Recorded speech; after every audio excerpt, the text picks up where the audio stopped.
Hi, Tracy Lewis from Stuff and Things. I have a follow-up to our intermittent blower issue that we resolved last fall, and it worked. The fix worked. We put a new ignition switch in the steering column.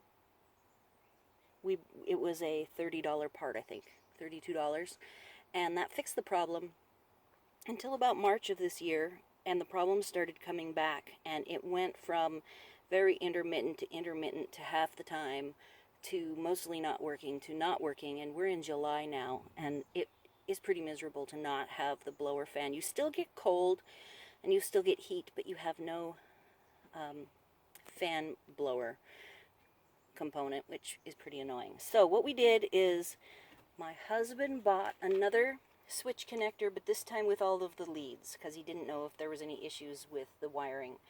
He tried that first. That actually was a pretty expensive part. Now that I think about it, it would have maybe been better to start at the other end. So that was an $87 part. He has it in case there's ever any issues. He ended up not having to use it because that didn't fix the problem.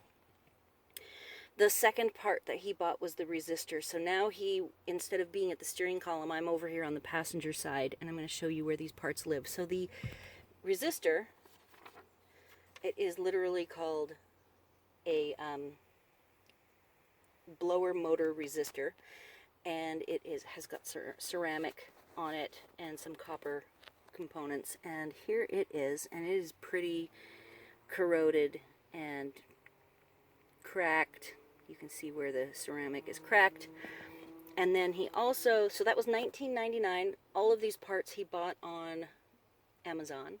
And then he also bought a replacement fan motor, the blower motor, and that's this big guy here. And he paid $49.63 for that. He went ahead and replaced it at the same time as replacing the resistor. And I have this mirror here to show you guys where there's both parts just connect right there. There's the motor on the right and the resistor on the left.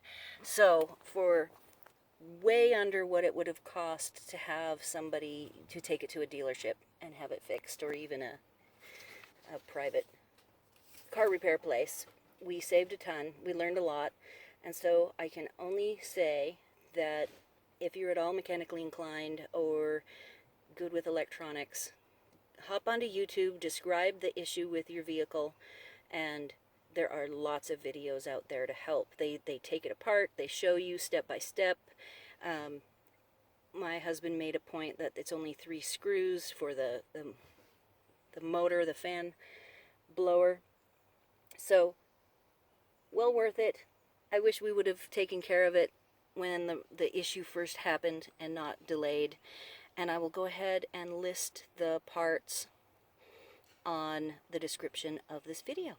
Thanks for watching.